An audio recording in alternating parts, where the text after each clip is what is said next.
Muy buenos días a todos. Estamos dando inicio al comité GSC correspondiente al 1 de agosto de 2017. En relación a las cifras publicadas, ayer habíamos advertido que hoy era una jornada importante con la publicación de los PMI.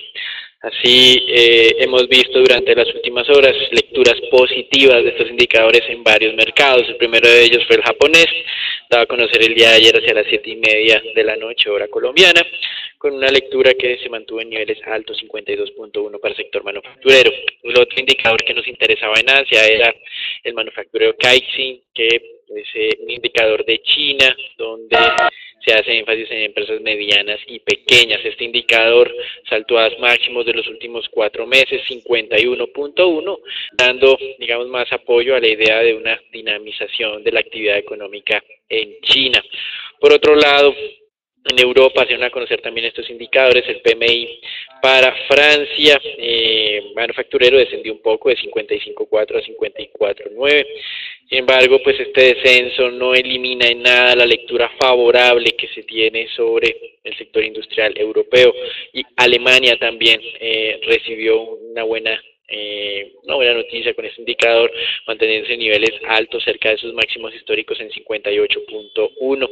Y para toda la zona euro, entonces, este indicador ya en su versión definitiva del mes de julio pasó del 56.8 al 56.6. Si bien es cierto, está un poco por debajo de lo que el mercado había anticipado, el concepto sobre la dinámica de crecimiento general de Europa es favorable, y de hecho aquí ustedes observan a las 4 de la mañana, a día de hoy, se dio a conocer la cifra de crecimiento económico de segundo trimestre para todos los 19 países miembros del bloque, 2.1%, pero para los países miembros de la zona euro, 2.3%, es decir, esto continúa generando algo de expectativas sobre lo que podría ser, en términos generales, un posible cambio de lenguaje por parte del Banco Central Europeo. De todas maneras, recuerden que en Europa seguimos con dudas acerca del tema inflacionario, y esto podría dar algo de, de pausa o de espacio para que el Banco Central Europeo espere hasta los resultados electorales en Alemania, que son del mes de septiembre, y solo anuncie un posible cambio en el mes de octubre. Ustedes están observando acá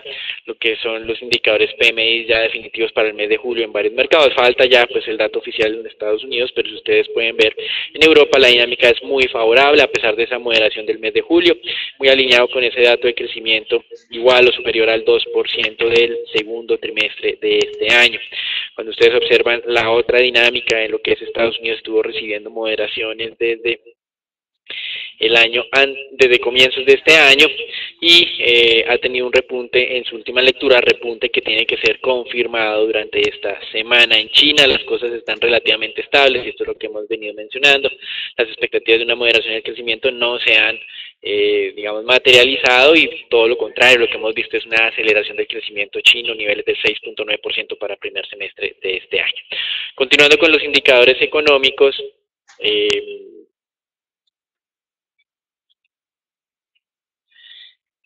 estamos esperando para lo que resta del día algunas cifras un poco ya menos importantes. En Estados Unidos pues ya se publicó lo que serían los ingresos y gastos de los hogares. En este tema, interesante tener en cuenta que ante la publicación ya de los datos de crecimiento económico de segundo trimestre, en esta ocasión estas cifras de ingreso y gasto de los hogares pierden un poco de relevancia. Ya se había anticipado que el incremento salarial en los Estados Unidos se había desacelerado de manera importante durante el segundo trimestre, y así lo estamos viendo en el tema de ingresos personales, con un estancamiento entre el mes de junio y el mes de mayo, 0% de avance cuando el mercado esperaba crecimiento del 0.4%. Esto es interesante, hay que estarle haciendo seguido, porque en cierta medida estaría alineado con la idea de que la Reserva Federal no tenga que hacer incrementos de tasas de interés en lo que resta este año.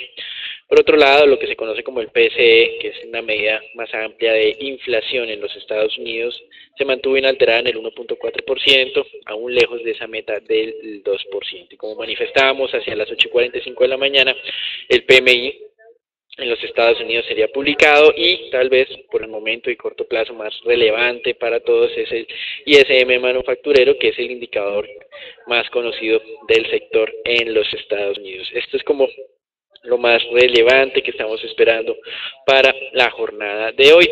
Entonces, como mencionábamos, ustedes están observando acá las noticias más relevantes en varios mercados, las publicaciones de sus PMI, dando una tranquilidad por lo menos de corto plazo. así como en Europa fue publicado el dato de crecimiento. Y en Estados Unidos, pues el día de ayer se conoció una aceleración en el indicador de ventas pendientes de vivienda, y ese indicador se considera un indicador líder de la actividad del sector inmobiliario en este país.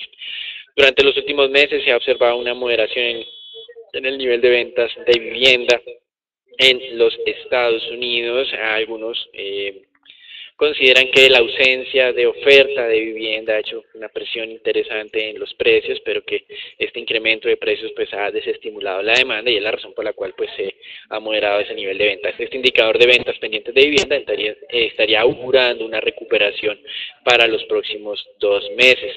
Y continúa la inestabilidad en Washington con una destitución, la tercera destitución de un secretario de prensa de la administración de Donald Trump.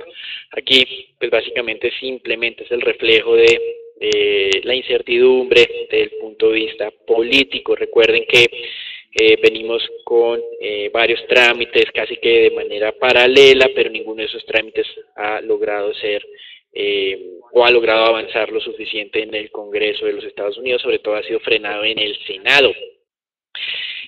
Frente a este tema, un legislador anunció que esperaban estar tramitando la reforma tributaria entre octubre y noviembre de este año, pero como ya hemos visto, el fracaso por ahora del trámite de la reforma a la salud hace que tampoco haya buenas expectativas por parte del mercado frente a esta otra reforma, y asimismo lo ha comprobado o corroborado más bien el vicepresidente de la Reserva Federal, Stanley Fischer, quien el día de ayer afirmó que además de la baja productividad que venía resintiendo el tema de inversión, también la incertidumbre política estaba afectando las decisiones de inversión de las empresas. En otro frente, el gobierno de Estados Unidos el día de ayer anunció nuevas sanciones en contra del presidente de Venezuela por haber tramitado, entre comillas, estas elecciones o esta convocatoria de Asamblea Nacional Constituyente fraudulenta. Y en esto la sanción por ahora se ha limitado a lo que tiene que ver los bienes del presidente de Venezuela en cualquier entidad bancaria con presencia en los Estados Unidos, así como con cualquier entidad o compañía que haga o que tenga relaciones comerciales o financieras también con el presidente de Venezuela. Esto en cierta medida podría estar allanando el camino para algún tipo de sanción un poco más amplia, no solamente sobre personas de manera directa, sino sobre entidades, y como veremos más adelante hay algo de repercusiones en el mercado de renta fija con base en los bonos de PDVSA o del gobierno venezolano.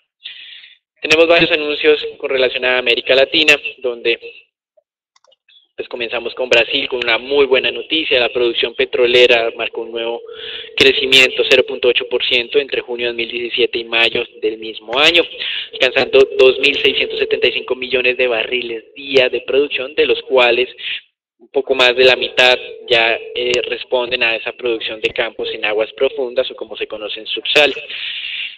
De esta producción de Brasil, de esos 2.675 millones, más de 2.000 millones están pues explicados por la actividad de Petrobras. El segundo mayor productor en este país es Shell, con solamente 314.000 barriles de petróleo día. En México, el día de ayer veamos la dinámica de crecimiento, 1.8% en el segundo trimestre. Al mismo tiempo, el economista en jefe de la Secretaría de Hacienda de México anunciaba que hacia el 22 de agosto, cuando tenga ya como la cifra oficial de crecimiento, es decir, los ajustes a este dato preliminar, podría estar anunciando una nueva revisión al alza de la expectativa de crecimiento del año 2017 de esta economía. Como ustedes pueden ver, bien, México se está diferenciando del resto de países de América Latina en lo que es la dinámica de revisiones de pronóstico de crecimiento. En el resto de países de América Latina las revisiones van hacia la baja. En México tenemos entonces que, si se materializa este anuncio del economista en jefe de la Secretaría de Hacienda, sería la segunda revisión al alza de la meta, o más bien del pronóstico de crecimiento para este año. En Perú, la inflación subió un poco a niveles del 2.85%, aunque todavía se mantiene dentro del rango meta, que va del 1 al 3%.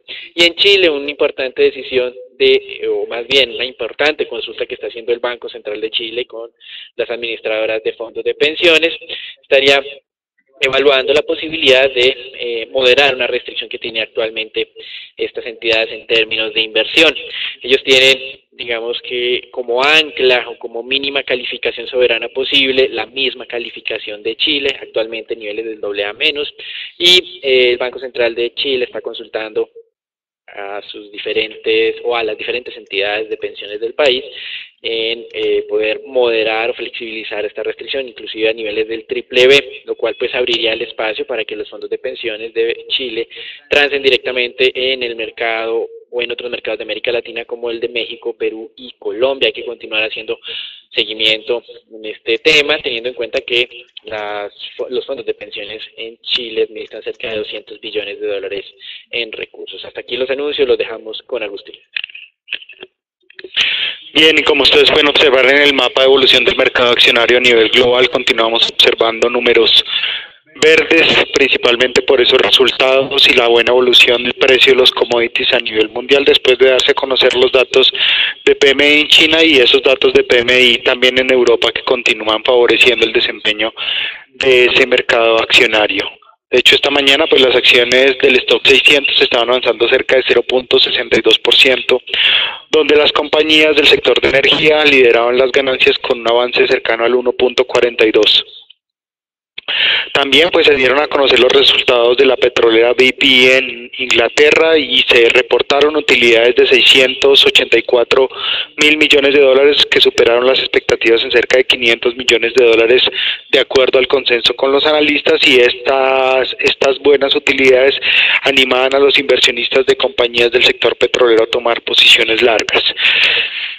En el índice Standard & Poor's pues podemos observar que estamos dentro de una figura de triángulo alcista que se podría resolver en las próximas jornadas. Les recuerdo, durante el día de hoy pues la compañía Apple entregará resultados para el índice Standard & Poor's. Simplemente tener presente la zona de soporte sobre los 2.460 puntos, parte inferior, y en la parte alta si fuera superado la resistencia de 2.480 puntos.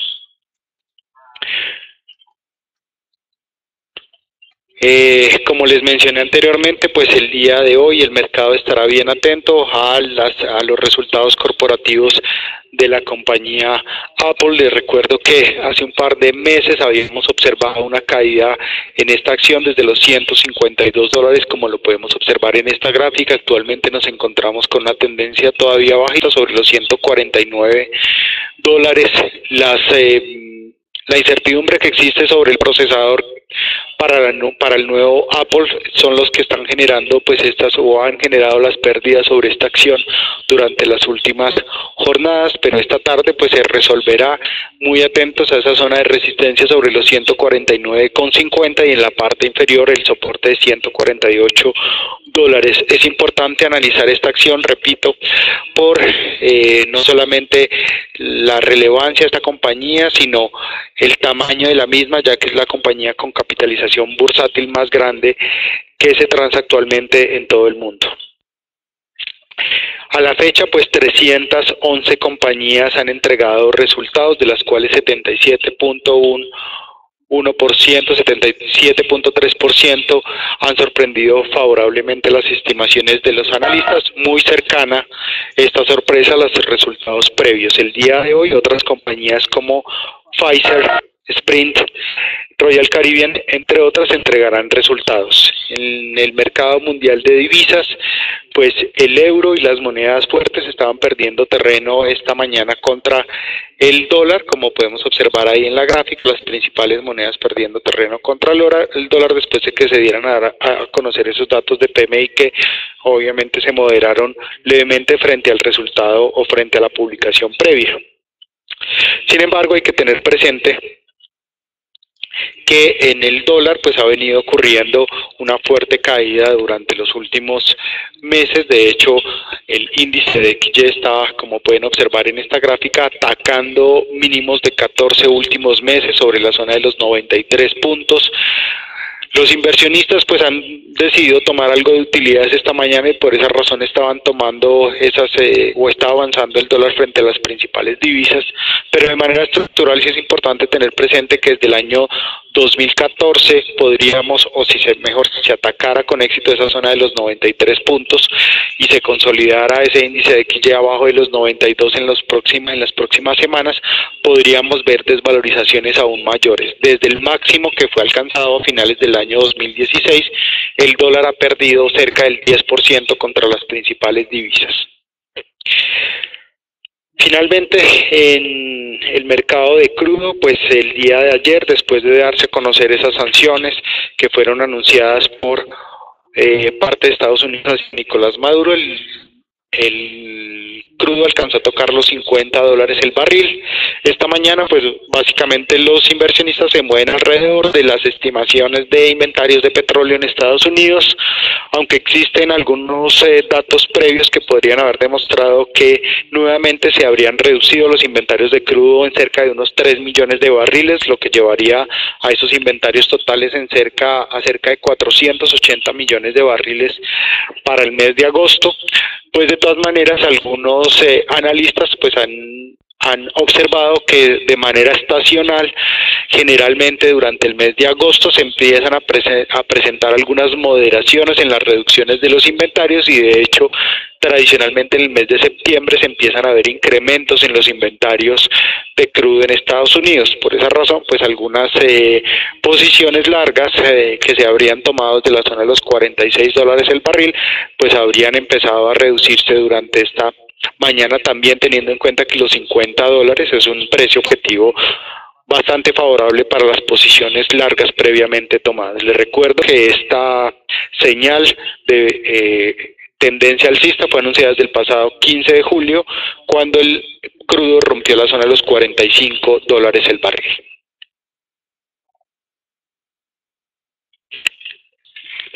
Gracias, Agustín. El día de hoy vemos una relativa estabilidad en los mercados de renta fija internacional. Las variaciones en términos generales difícilmente superan el punto básico. Hay algunas excepciones: Reino Unido, incrementos de 2 puntos básicos, Hong Kong también, así como Singapur. Sin embargo, estamos haciendo seguimiento a lo que es los tesoros a 10 años, donde vemos que se ha mantenido cerca al 2.30 del día.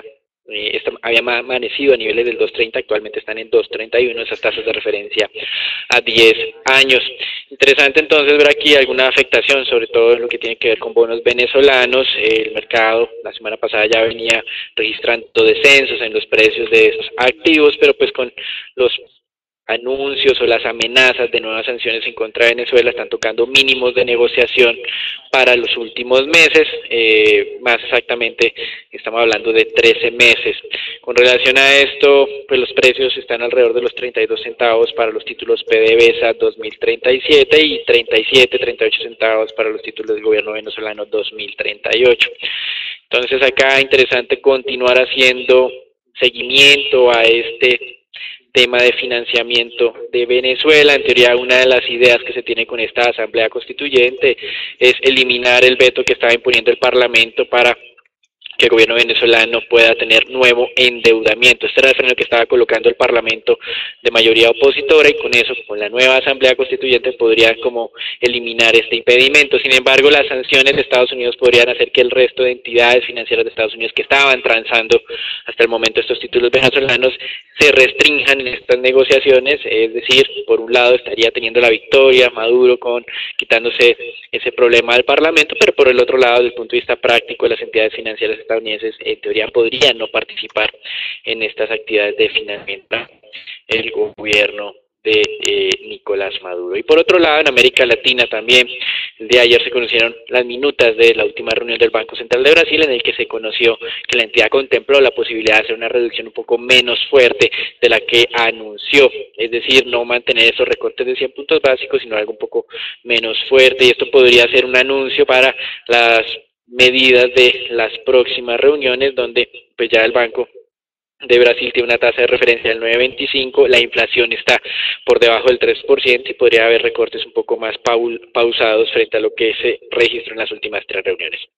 Hasta aquí lo que tiene que ver con el mercado internacional. Damos entrada a lo que es el reporte Colombia, pues donde seguimos muy concentrados en la presentación del presupuesto año 2018, donde pues el día de ayer más bien esa presentación que fue el día viernes, y ayer veíamos las repercusiones en el mercado, fue absorbido de manera relativamente tranquila, con unos supuestos de crecimiento un poco más acordes con las expectativas que tiene el mercado. Para este año niveles del 2%, ya no del 2,3%, y para el próximo año niveles del 3%, ya no del 3,5%. Esto ya lo veníamos hablando desde la semana pasada, el mercado venía absorbiendo de manera tranquila estos anuncios. Vamos a estar muy pendientes entonces en el mercado colombiano de la publicación de inflación el próximo 5 de agosto, y también de lo que sería los flujos de inversionistas extranjeros que podrían ser dados a conocer a cierre de esta semana o comienzos de la próxima.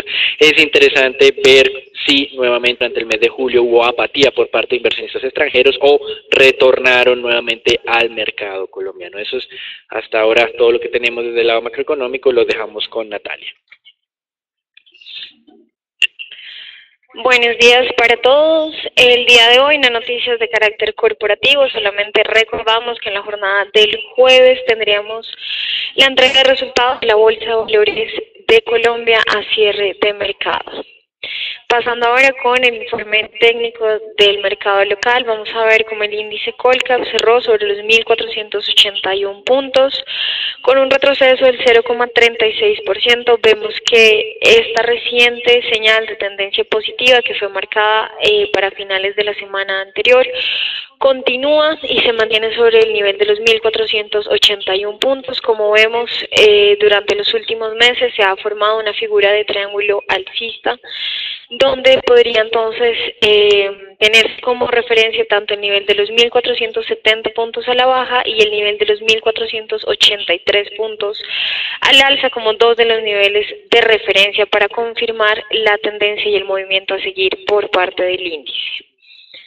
Pasando ahora con el análisis de la acción de Ecopetrol, la misma no registró variación alguna en la jornada de ayer, cerrando sobre los 1.395 pesos.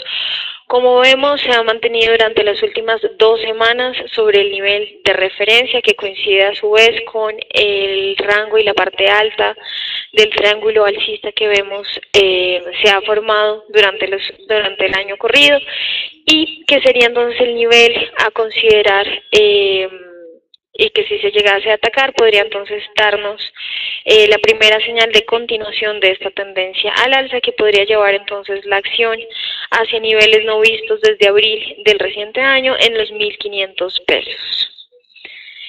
Y finalmente la acción de Avianca registró uno de los retrocesos más grandes desde la semana anterior, retrocediendo 1,68%. Como vemos, aunque la señal de tendencia positiva persiste, en las últimas semanas se ha evidenciado un ligero retroceso sucesivo dentro de la acción, que lo lleva ahora cercano al nivel de entrada, pero por el momento mantener cautela sobre la acción, ya que he venido presentando entonces estos retrocesos, y considerar entonces el nivel de los 2.519 pesos como el nivel a monitorear para llegar a tener entonces un posible cambio de tendencia a la baja. Y en el peso colombiano, después de varias jornadas consecutivas a la baja y la tendencia bajista que fue alertada desde el pasado 27 de julio en la ruptura de los 3.020 pesos, estamos llegando a la primera zona objetivo cercana a los 2.980 que fue planteada en jornadas anteriores. Ahora simplemente tener presente que en el largo plazo pues el tipo de cambio está presentando esos descensos directamente ligados con la pérdida de valor que ha presentado el dólar a nivel mundial, y si vamos a analizar un poco más en detalle el comportamiento futuro que podría tener el tipo de cambio, también podríamos tener presente que desde el año 2017 pues se ha empezado a formar un soporte sobre la zona de los 2.950 pesos. Esta sería la zona mínima a visitar si esta tendencia bajista continuara para las próximas jornadas, pero hay que tener presente también que si para el índice de XY llegar a presentarse una consolidación abajo de los 92 puntos, podría desatar entonces mayores ventas de dólar a nivel mundial, lo que llevaría entonces el tipo de cambio a esta zona soporte estructural de largo plazo sobre los 2.850 pesos. En la parte alta, como podemos observar, pues la zona de resistencia se ubica sobre los 3.050 pesos. Zona que si fuera vulnerada pues podría llevar el tipo de cambio hacia la zona de los 3100, resistencia que fue visitada a mediados de julio del año 2017. Finalmente pues en el mercado de deuda pública colombiana o títulos de tesorería, pues simplemente tener presente que continuamos sobre ese rango que ya fue planteado en jornadas anteriores entre el 6.30 y el 6.50 en la parte alta. Simplemente recordarle la importancia de monitorear esta media móvil 200 sobre los 6.58%. Según el área de renta fija de Global Securities, oportunidades de compra podrían ser aprovechadas sobre esta parte alta del rango, sobre 6 cercanos al nivel de 6.50, con toma de utilidades cercanas a los 6.25%, 6.30, 6.25%. De todas maneras, no olvidar que en la figura del Ichimoku es muy importante monitorear esta zona del 6.439, zona que si fuera vulnerada al alza pues podría desatar ventas y llevar a la parte o a la zona de compra planteada sobre el 6.51%. Eso es todo por el día de hoy. Gracias por asistir al Comité Diario GSC.